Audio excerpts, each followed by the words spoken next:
All right. Oh, well. I'm turning off the lights. I wouldn't have probably have. I'm good, I thank you. was worried about that because they were talking, sometimes we get real hard at rain and stuff. I didn't think it was hard enough. It's just in the heavy gummy ground. Well,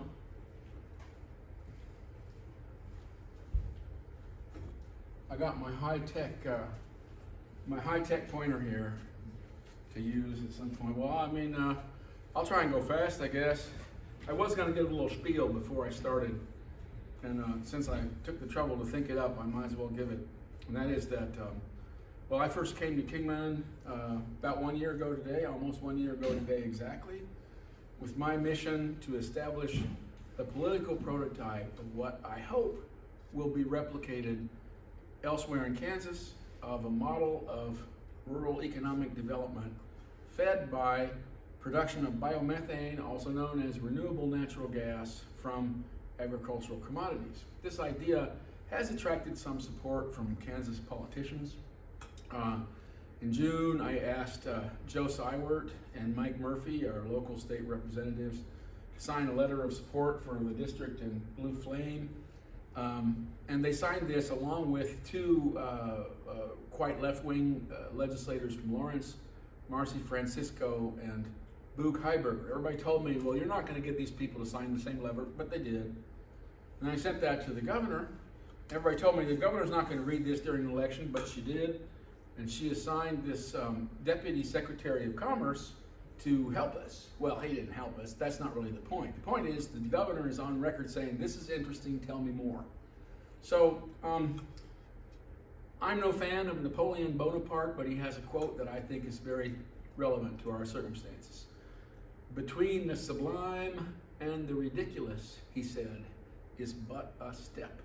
So between the sublime story of the Kansas Sustainable Agriculture Districts, where farmers come together, use tax-free bonds to finance the biomethane plant, create markets for their own agricultural communities and commodities and fuel for their own vehicles, all the while earning subsidies from the petroleum industry. Between that sublime idea and the ridiculous situation of Robert Casad dreaming up stories and tilting at windmills is but a step. And that step is that there's enough farmers in Kingman County and surrounding area to actually do this, to actually provide biomass for the district's plant. Okay, there's a lot here. It's gonna take a while. You're all gonna get bored, I'm sorry. But I'll try and do it as quick as I reasonably can. I want to refresh everyone's memory. The idea here, which I dreamed up in Denmark, where I've been living for the last 17 years, was that we have a unique opportunity under Kansas law to create something called a rural improvement district. This is effectively a political subdivision of Kingman County, and it's formed by farmers petitioning the county government to have their land included in the district. These are public corporations, as I say, governmental entities with elected directors that are empowered to issue tax-free bonds to finance renewable natural gas plants. The whole central idea here has always been that the district can supply the biomass supply logistics. Farmers don't have to spend anything on harvesting the crops that are, or materials that are used in the plant, and in so doing, the district can create a market for agricultural commodities. This is a self-feeding chain reaction where farmers form a collective, use tax-free bonds to finance a plant, and then form a market for their own agricultural commodities. So this is a map here in the corner of our district. District 001S formed 41 landowners from 19 families, 16,776.65 acres. Well, we always imagined that the district would be larger when it is, but anyway, this is the place to begin, and politically, legally, the district does exist as of February 7th of this year. Okay, now I'm going to remind everyone here of the message that I've been trying to deliver from the very beginning. If you create demand for your own renewable natural gas, this is an unstoppable chain reaction. In terms of the existing demand for CNG, up here in this corner, you see an excerpt from a publication by the NGV America. It's a trade group promoting CNG vehicles. And you can see is that of the CNG consumed by existing vehicles in 2021, 64% was RNG. Well, what happens is somebody puts some RNG in the pipeline in Oregon and somebody takes it out in Oklahoma and there's some sort of documentary transfer. But at the end of the day, it's of course not the same molecules that are being consumed. But as in terms of documentary CNG, RNG, 64% of the existing demand is already satisfied by RNG. Well, you might say, well, golly, there's no future in this, there's no market in this, but that isn't, it's completely not correct. The revenue production from this plant is not the sale of gas, rather it's the sale of what's called RINs, Renewable Identification Numbers, issued by the EPA for renewable natural gas that has been sold for use as transport fuel.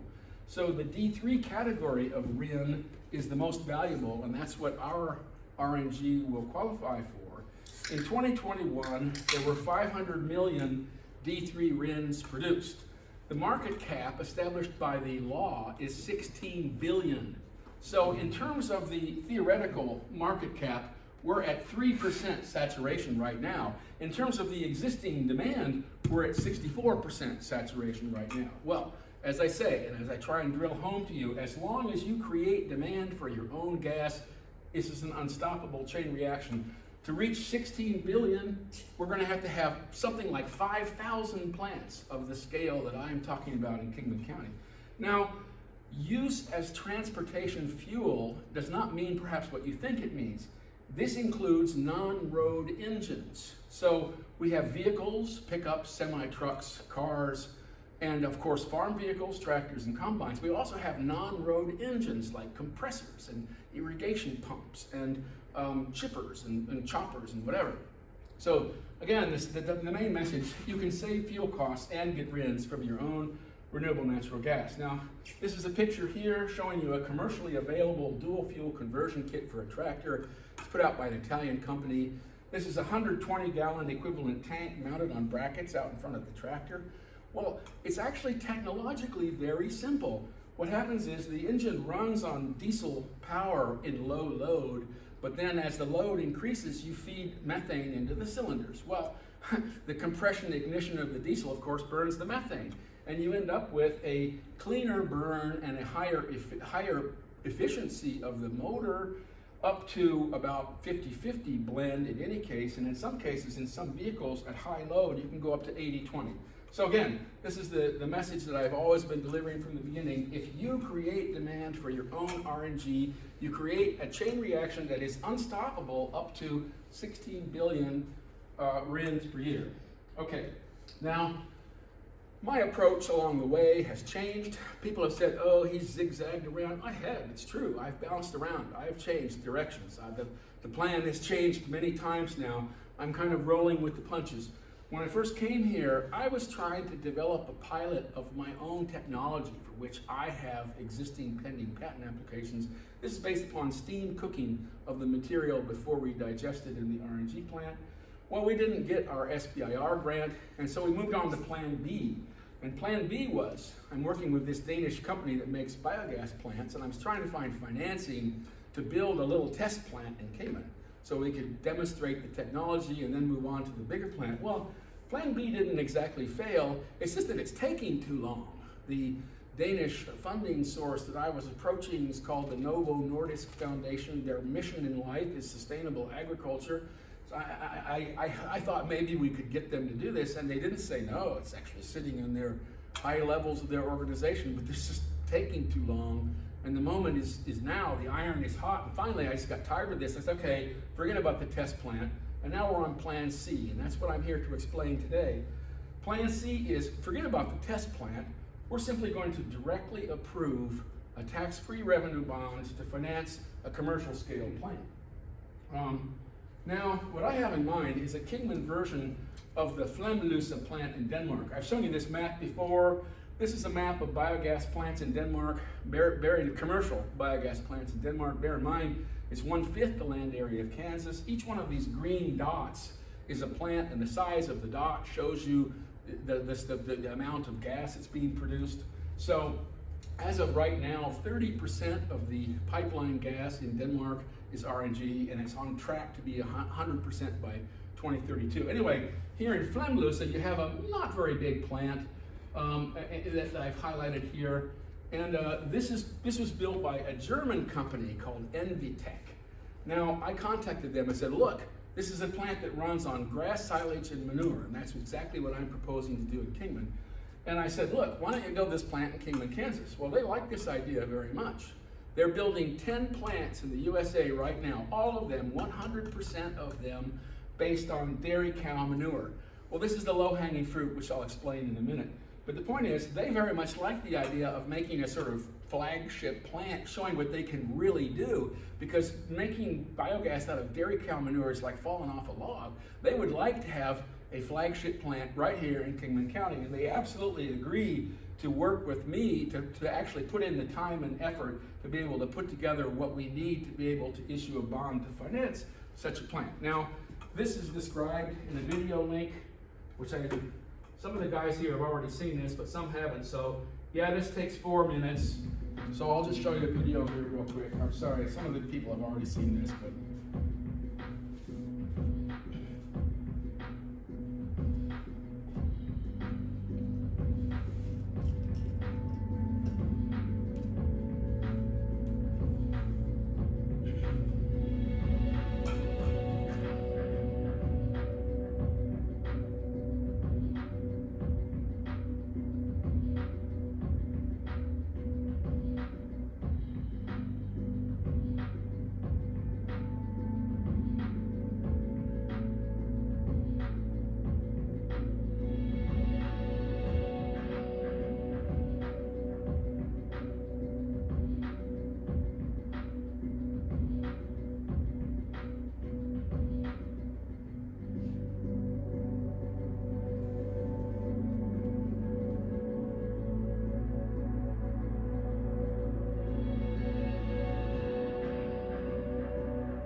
So, where were we? So that was the Flammlusa plant. So now I want to get into some technical details so people begin to understand how exactly it is that the district can afford to create and sustain a thriving market for grass silage in Kingman County. So here, I'm showing you some technical numbers here. I know it's kind of hard to see, but I'll do my best here. These are actual methane yields from plants in Denmark. These are real numbers. I'm going from high to low on grass silage. Obviously, all grass is not created equal. The Kansas equivalent of high, medium, and low would be big blue stem switchgrass and cordgrass. And they're getting between 216 and 250 cubic meters per dry English ton. Now, I use the expression dry English ton because I want to make sure I've made the calculations correctly. If I use the word ton, in my head it means metric ton. So forgive me, I say dry English ton. So you're getting between 260 and 250 cubic meters per dry English ton for this grass silage. In terms of the RIN revenues, and we're not even talking about the gas revenues, which are also substantial, but in terms of the RIN revenues alone, from the gas, this gas that's produced, at the current levels of RINs above $3, RINs have been above $3 the entire year except for maybe 2 or 3 days, 3.15, 3.12, 3.07. Let's just use $3 as the number. You're talking about between $285 and $330 per dry English ton in gross revenue, okay? Even back in Trump era RIN revenues, and the Trump administration was deliberately suppressing the RIN market. It's difficult for me to explain how that was done, but anyway, even back in Trump era numbers of like $250 per RIN, you're still getting between $238 and $275 per dry English ton in gross revenue from that grass silage. Now, the district pays farmers $60 a ton. Well, then the district has a lot of expenses, of course, in harvesting and storing and making the silage. Suppose we have suppose we have $120 a ton in that material. There's still a lot of gross revenue to work with here to make a plant that easily pays for itself and that easily services the bond that financed the plant, okay? So this helps you get a kind of your head around the numbers that we're talking about. I want to talk about manure in some detail. When you look at fresh cow manure, fresh out of the cow's intestines, you're getting something on the order of 135 cubic meters per dry English ton. This is almost half as much as you can get from grass silage. Obviously, if you're East Coast or California capitalists trying to make money on RNG, the absolute no-brainer is go to use dairy cow manure. You don't have to pay anything for it. It's like, there's a no-brainer. This is the obvious solution, and that's why in every case of the 10 plants being built now in the U.S. by the company that built this Flammlusa plant that I've just shown you, they're using dairy cow manure. This is the low-hanging fruit. This is the easy thing to do, okay? Now, nobody in Denmark works with dry manure. This just doesn't exist. Nobody allows manure to get dry. They get it in the truck and get it to the biogas plant before it has a chance to get dry. But I don't really know what the values in the real world are from dry manure. I'm extrapolating from articles, but I think you get on the order of 60% of the yield from dry manure as you get from wet manure. Even with dry manure though, even at Trump era RIN levels, you're still looking at between $89 and $149 a ton in gross revenue from that material. And in current RIN levels, between $106 and $178 a ton. So in terms of making local grass silage market, I have emphasized switchgrass. And I want to explain to you why. Of course you can use any grass. You can use grass clippings from Wichita. You can use Sudan grass. You can use any grass.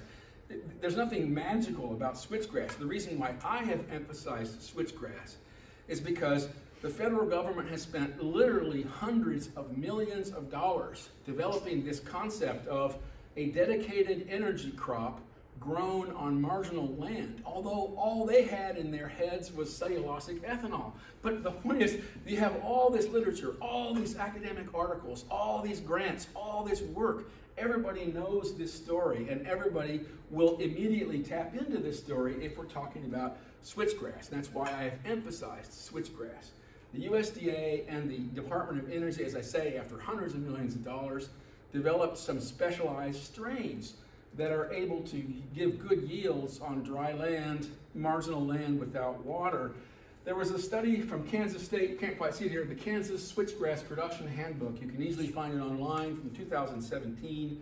And then what they did is they tested these strains. The people at K-State took these strains that were developed by the federal money, and they tested them, and they concluded that, you know, these strains do pretty well. We can get up to about 4 dry English tons per acre in a normal rainfall year.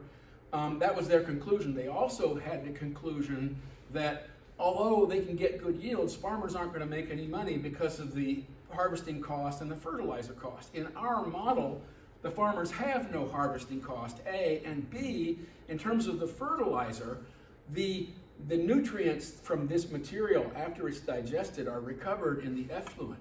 We're going to redistribute the nutrients back to the land. You could see in that video of the plant where you're creating this fertilizer output. The nutrients do not get lost in this process. We put the grass into the plant, we make biomethane, and what comes out of the plant includes those nutrients, which are then redistributed back to the land. So the conclusions of the Kansas State people that farmers aren't going to make any money at this were based upon the old way of thinking, that the farmers had to pay to harvest it, and the farmers had to pay for their fertilizer. In this collective model that we are pioneering, where the district pays the harvest costs and redistributes the nutrients back to the land, it's a different ballgame. So I ask you, consider this. At $60 a dry English ton, 4 tons per acre, the gross is $240 an acre. Is that bad? Is that not a reasonable gross for productivity of your land, especially if you're an old farmer who doesn't really want to get out in the field as much anymore? So I'm estimating that the acreage we needed for the plant was something like 9,000, although I'd rather get 10,000. We need like 9 or 10,000 acres. 9 or 10,000 acres that people have said, okay, I'll plant some switchgrass or whatever kind of grass you want. I've explained why I emphasize switchgrass. If they agree to do that, to plant that material, the district can harvest it, well then we have the possibility of actually organizing this project. I mentioned here also about a phase 3 plant. Let me explain very briefly what I mean. You recall that my technology uses steam to cook the material. If we took that grass silage that you saw in the video, and before we put it into the biogas plant, we cooked it with steam, according to my technology, you would be able to process much more grass through the exact same capital plant, the exact same plant that we're building right now. If we cook that silage before we put it in, we can put 2.5 times as much in per day, A. B, the amount of time it has to stay in the digester is cut in half, and C, even the yield is a little bit better. The net result is we can, from the exact same capital plant somewhere down the road, produce 2.5 times as much RNG, okay? Well, we could be Robert Casad dreaming up stories and tilting at windmills, but my story from the very beginning has been, you know, we can use that grass for vehicle fuel, and that gas, RNG for vehicle fuel, and the increased yield with increased acreage somewhere down the road to make nitrogen fertilizer on a local scale. Well, that's what I've been dreaming about all along. It isn't that important to the immediate story, though, now that you have it. Now, something that I want everybody to understand, I want to drill this in people's head, is the timeliness of what we're trying to do here. The USDA recently announced a grant for $80 million to some academics to do exactly precisely what I'm talking about, okay? The project is designed to spur farmers to plant cover crops and perennial grass to be processed into RNG. Well, if you look at these academics, look at their history and what it is that they're doing, what they care about is soil. So this is all about soil health. And here's what's in their mind. We have to find a way to get these dumb farmers to plant cover crops because we need to preserve the soil. So let's give them some money. So part of this money is to pay farmers to grow grass, okay? We have to convince them to grow grass, you know, and so on. And we can maybe make a little money on RNG. Well, this is the kind of RNG system they're using. They're using a covered lagoon. This is an utterly primitive system, okay? You might say that it's lower capital. Obviously, it is lower capital. So what you get is there's no heating here of this system. So in the winter, it produces a little bit of gas. In the summer, it produces a lot of gas. But there's no way this thing is ever going to be able to sustain an RNG supply contract with somebody who's waiting for you to send them RNG. There's absolutely no possibility of doing that with this kind of system. And I remind you, in Europe, where they've been working on this for 30 years now, you never, ever, ever, ever see one of these. They have the same considerations of capital cost and yield. Nobody in Europe would ever build something like this. This is strictly a phenomenon that occurs in America. And so the other thing is about this project, as I say, this is academics who want to encourage farmers to make good soil. There's no farmers collective here. There's no concept of trying to fuel rural economic development here. There's a bunch of academics and aims trying to get some dumb farmers to plant cover crops, working with some capitalists who are trying to build RNG plants. That's it. So they're willing to spend lots and lots of money on this. What's going to happen is by the time this grant actually is finished and this project is finished, and they make their big video about what they did, we'll be up and running here. We'll be actually doing this here. That's my dream, my hope, okay? And when they go to conferences and present their results, I'll go to the same conferences and present our results. All right, that's a point I wanted to make. Now I want to make sure everybody understands about some dramatic changes in the law. I don't know if you've heard about this. The Inflation Reduction Act, it was of 2022, it was adopted on August 16th of this year. This has dramatically changed the playing field and very much in favor of what we're trying to do.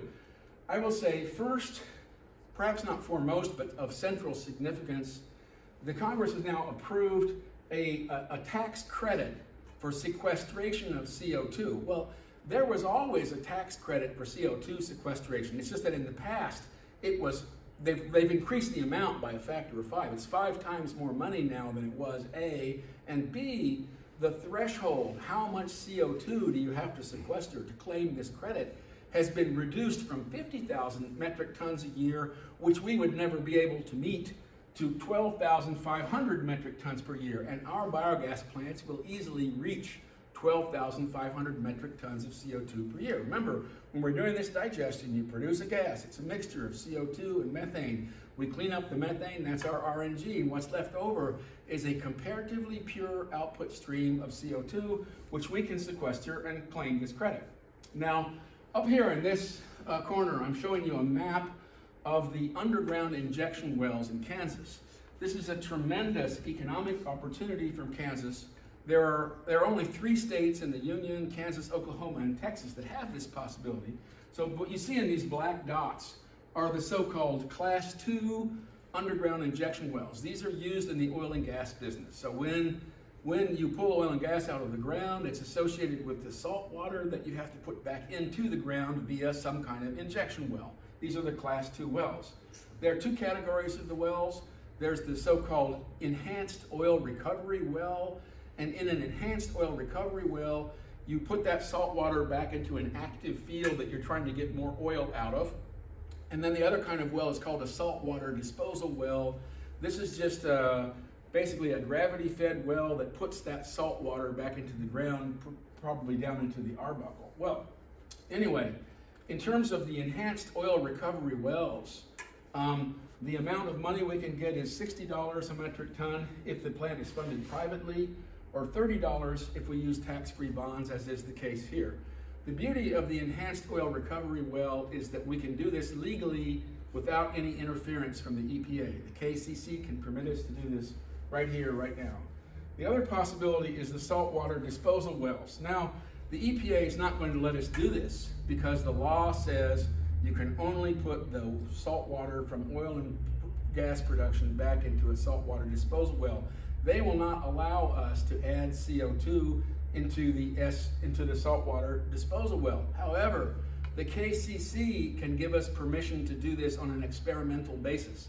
And that is precisely what I propose to do right here in Kingman County. Let me explain a little bit more in detail. In terms of the technological details of the CO2 sequestration, I want people to understand this. It's critical to the clean production credit. Well, okay, I'll go back and explain the clean production credit in a minute. Let me explain the CO2 issue first. There's no problem with legal permission. We can do this legally using an EOR well. We're partnering with a C&K operating in Kingman. It's run by Kraft Oil and Gas. They have 2 existing EOR permits for 10,000 barrels per day each, up to 400 PSI pressure. Up in this graph here, I'm showing you solubility of CO2 as a function of pressure in brine at 98 degrees, which is approximately what we're talking about here. So at like 400 PSI, we're about right here on this graph. Something like more than 0.31 moles of CO2 per kilogram of solution.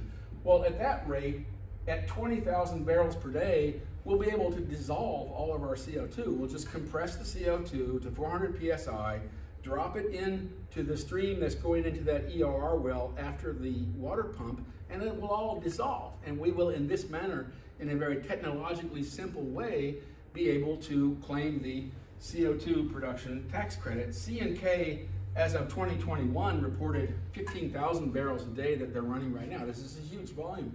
So we easily, using the existing legal permit under an EOR well, can sequester our CO2.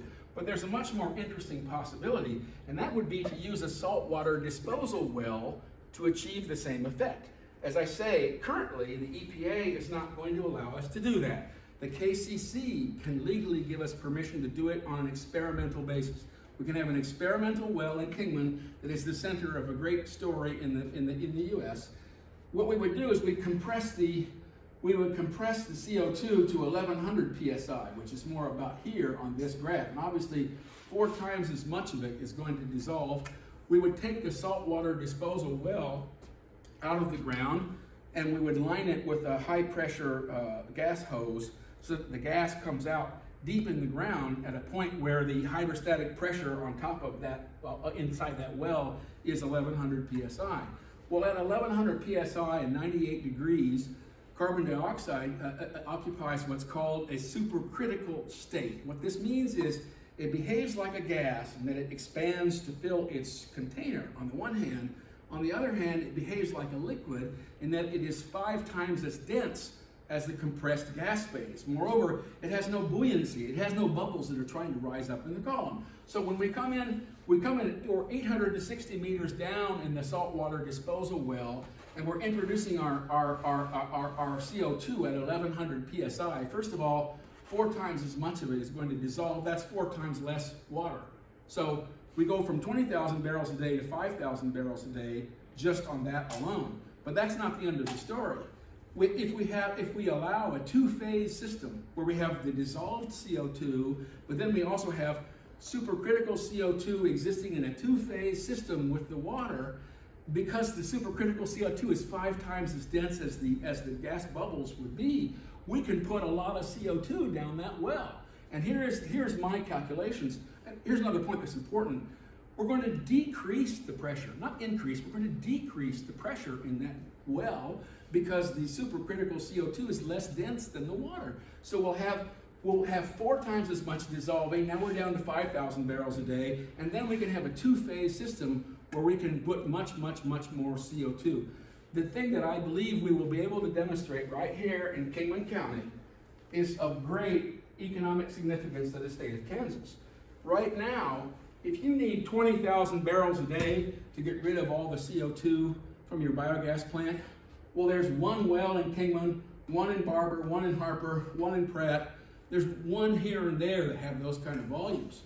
If we get down to 1,000 barrels a day or 1,500 barrels a day, which I think is entirely probable, you have the universe of possibilities is greatly expanded.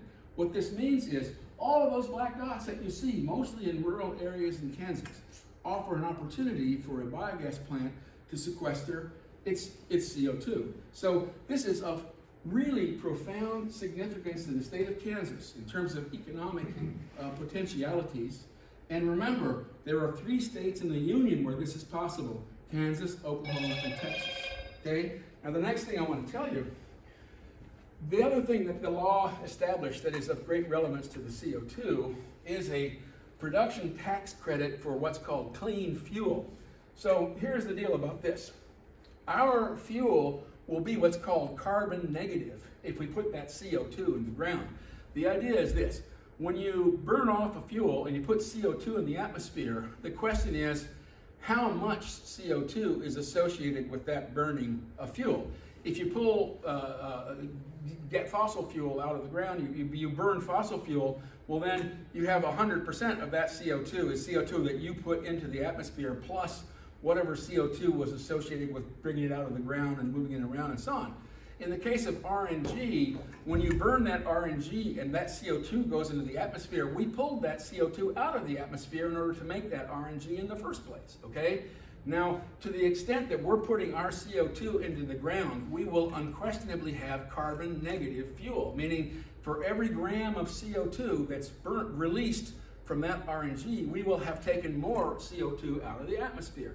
And the consequences is we're going to qualify for a $1 gallon gasoline equivalent production fuel tax credit. That's under the current law available through 2027. So we'd be able to claim that for 2 years. We will easily be able to do this. There's no technological obstacle, there's no legal obstacle. We'll be able to get this money. We're talking $3.5 million per year in revenue from this tax credit on, okay? This, as I say, has great significance also for the rest of the state. Now there's a few more things from the new law that I want to tell people about, make sure everybody understands. These, the clean fuel production credit, the CO2 sequestration credit, these are what we call production credits. You have to do something to make the money. There's also an investment tax credit for qualified biogas properties. Well, this is a qualified biogas property. There's no doubt about that. In the case of private financing, the amount of that credit is 30%. In the case of financing with tax-free bonds, which we're talking about here, the amount is 15%. What does this mean? The district is a tax-free entity, and under the terms of the law, it will receive that tax credit as a cash payment. And that is the case also with the production tax credit and the CO2 sequestration tax credit. Now, you can't claim both. You have to pick either or. You have to pick either the CO2 credit or the investment tax credit. The CO2 sequestration and production tax credits are, in terms of the total amount of money, worth much more money than 15% investment tax credit on the one hand. Nevertheless, it might be strategically worthwhile to go to all the trouble. We sequester our CO2, we put our CO2 in the ground, and we have thereby established a kind of glamorous story for our investors. We're talking about tax-free bonds, we're talking about renewable, this is District 1, we're the showcase, this is where it all begins. We're gonna have the glamour factor goes to 11 on our RNG to the extent that we're sequestering our CO2. But it might actually be strategically wise to do that, but then opt for the investment tax credit. And here's why. Even though it's less money, it's in year 2 of the plant. The IRS is going to put a check for $5 or $6 million into the district's bank account, okay? This is our war chest. What do we do with this? This is the co-payment that we can make on other grants, where the government says, we'll pay 75%, but you have to put up 25%. We'll have the 25% to put up, you see? So it might actually be a strategically wise choice to certainly go ahead with the CO2 part of the story and do the experimental well in Kingman, Kansas and so on, but nevertheless, opt for the investment tax credit because that gives us a war chest already in year 2, okay?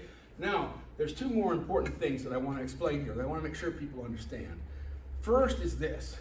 The Inflation Reduction Act allocated $500 million through 2031 for grants up to 75% for projects that increase the supply, sale, and use of agricultural commodity-based fuels.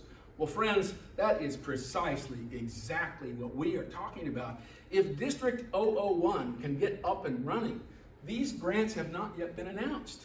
These grants have not yet been announced.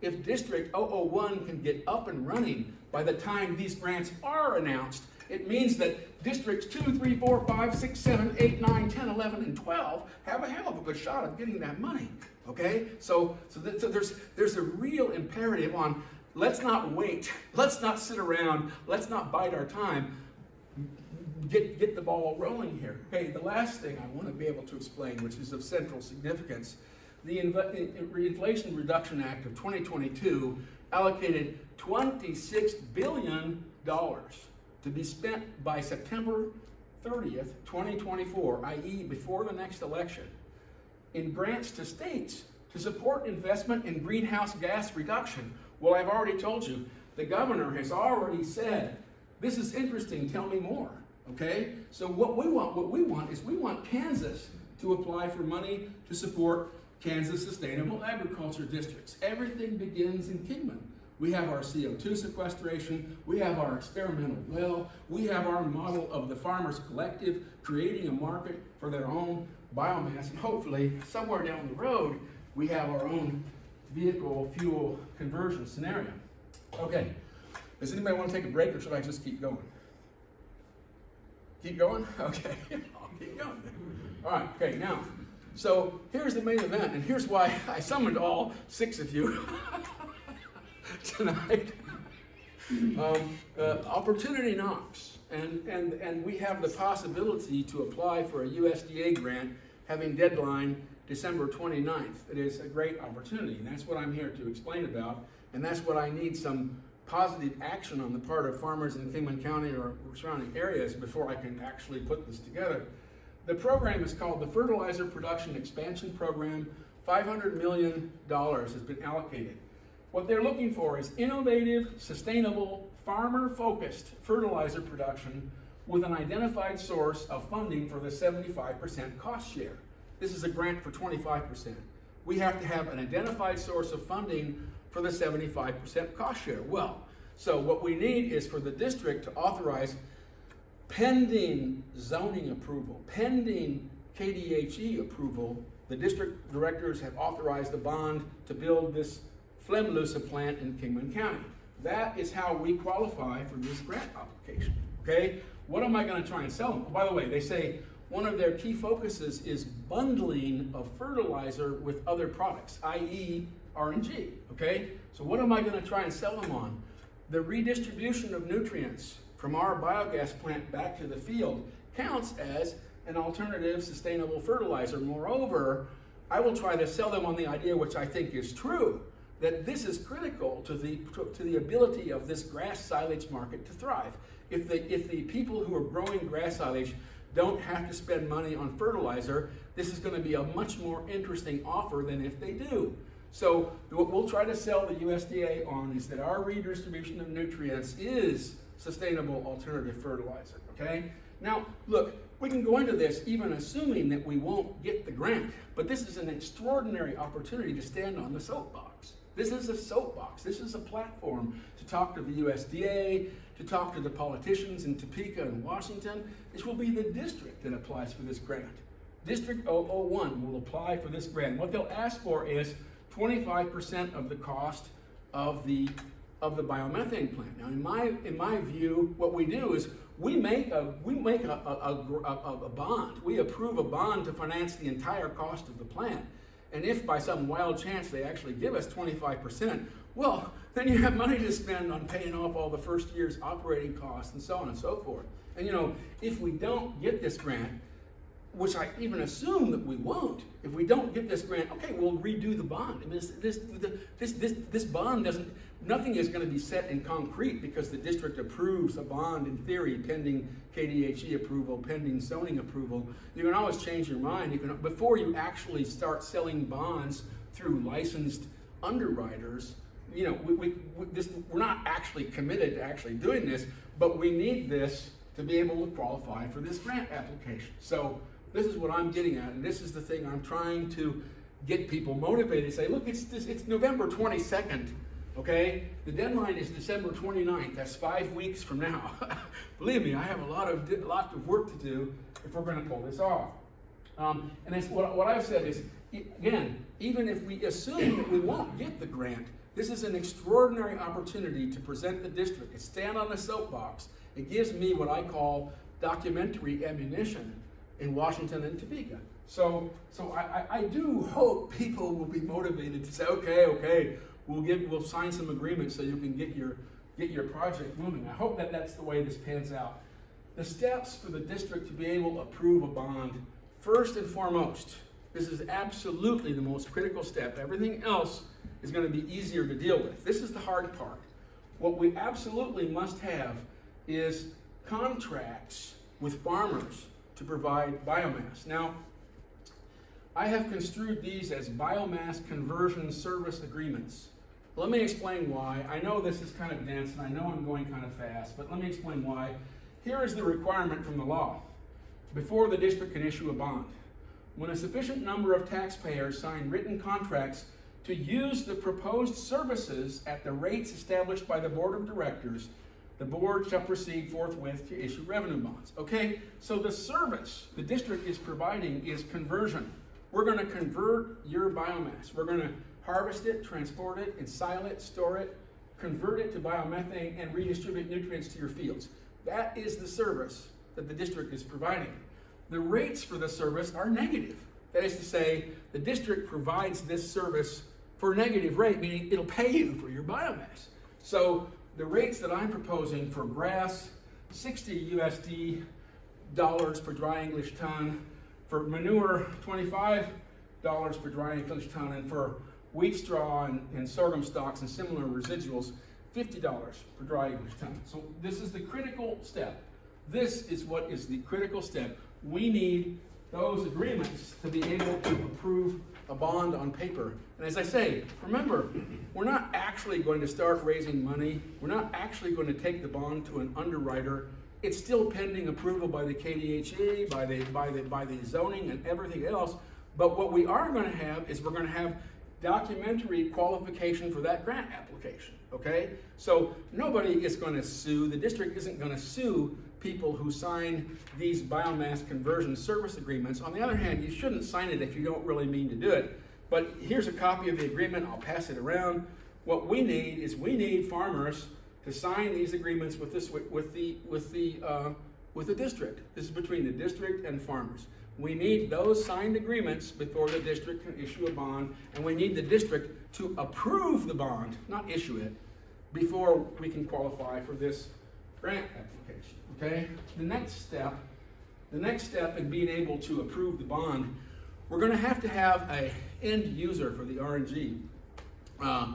I refer to this as an interim end user, because the idea has always been that eventually the district will be able to create its own demand. You'll convert vehicles, you'll start consuming your own RNG. But we need somebody to buy the RNG for a couple of years while we're getting all that together, because that's going to take time to get together, right? So I refer to this as an interim end user. But in terms of the bond, for us to be able to approve that bond, there has to be somebody who says, we'll buy your RNG. Now, obviously, we're not going to get nearly as good of a deal from that kind of arrangement as we would get from actually just doing it. But this is what we're going to have to do. We're going to have somebody in advance who says, we'll buy your RNG. And we're going to not get as much money out of the deal because of that restriction. But this is simply what we have to do to make this work. So my idea for an interim end user, my ideal interim end user is renewable natural gas locomotives. This is a picture of a tender car. There's several different companies that are already making these. This particular car has a 13,000 DGE storage capacity. So this is about the size of 3 of those quantum tube trailer trucks. Okay, so the idea here, in the best of all possible worlds, we might be able to directly fuel a tender car. I've approached K&O Railroad, which is here in Kingman. They already have a grant and they're already working on RNG locomotives. I've approached them. There's a vice president who was supposed to call me today. I anticipate that I'll be allowed to go make a presentation to them about this. But in one scenario, we get them to say, okay, we'll buy your RNG. We have to give them a deal. We have to make a deal where maybe they don't have to pay as much as if they bought it directly out of the pipeline and so on. Now, obviously, we could fill these tenders via pipeline gas. I mean, you don't really have to have the tender physically sitting in Kingman being filled by the RNG. We have this process. You put gas in the pipeline, and as a sort of documentary transfer of that gas, not a physical transfer of the molecules. Now, I personally don't like that. It's sort of aesthetically unpleasing, first of all. And second of all, that pipeline connection costs a lot of money. We're talking about $1.5 million probably in capital cost to make the pipeline connection. And if we don't have to do that, that's a lot more attractive. However that pans out, this is my ideal end user for the RNG. Another possibility is a major gas supplier. I already had one Wood River Energy in Colorado, and they've already in principle said, in principle we'll do this because they know how to sell the RNG, and they look at this and it's very promising and they like it. We're going to put bona fide carbon negative RNG into the pipeline and have them sell it. But as I say, obviously we're not going to make nearly as much money by signing a big deal in advance with those kind of end users, but nevertheless, that's what we're going to have to do to make this work. Now, there's one important thing I want everybody to be aware of. There's pending bipartisan legislation called the RNG Incentive Act of 2022. This would give a $1 USD per gallon gasoline equivalent fueling credit through 2032. That's 10 years of fueling credit. And again, that tax credit can, for a licensed dealer who sells this gas, that tax credit can be taken as cash if you don't owe any taxes. So this is a lot of money. This is 29 cents per cubic meter versus the current market price at $6.32 per million BTUs, 22 cents per cubic meter. So this is more money in the RNG Incentives Act fueling credit for the person that dispenses the RNG is worth more money than the cost of the gas itself, okay? This is a lot of money that we're talking about. As currently written, this only applies to road vehicles. It doesn't reach either farm vehicles or locomotives. So I've been lobbying the Kansas delegation, and I now, Ron Estes is on board saying, I'll help you. And Jake LaTurner's office called me today, and people are willing to try and help. The idea is that if this bill comes out of the Senate Finance Committee and gets passed, sometimes they pass a bunch of bills at the end of a Congress, which is about to happen. We're in November, and the Congress is going to be finished here in a month. If they try and pass this bill through at the end of the Congress, it has to be amended so it reaches farm vehicles and locomotives. Okay, so now the other steps. Oh yeah, one more thing I'll mention about this. I really like the idea of the RNG, of making a deal with the K&O Railroad. The parent company is called Watco, because according to my thinking, if we get Watco to buy into this way, we'll help you. We're your corporate partner. We want you to succeed. The idea is we can associate ourselves with this rural railroad in all kinds of other agricultural, in all kinds of other districts. We can, if Watco will buy into saying, okay, we'll team up with you, well then we can start propagating districts along the lines of these rural railroads that are experimenting with RNG locomotives. There's a second agricultural railroad, Cimarron, that is also experimenting with RNG locomotives right now. Anyway, that's a little bit getting ahead. I'll go back to the steps for this bond. First and foremost, we need those biomass conversion service agreements. We need them, and if we don't have them, well then, we've missed this opportunity. I mean, it's not the end of the story if we miss the grant opportunity, obviously, and there will be other grant opportunities. On the other hand, why not go for it? I mean, why on earth should we not at least try to do this? And what we need critically is we need enough farmers in Kingman and surrounding areas to say, okay, if you get the money to build this plant, we'll plant whatever, switchgrass or Sudan grass. The terms of the agreement that I've spelled out here include a couple of different provisions. One of which is the agreement is only binding at such time as the district actually has the money to build this plant. Another is upon a majority vote of the members of the district, the rates can be increased to account for inflation. And finally, there's a drought emergency provision. What I've written here is that if drought emergency is declared with CRP grass, then after that point, then we would cut in half. Whatever acres you agreed, we only want half of them after that. That's the version of the drought emergency clause that I proposed.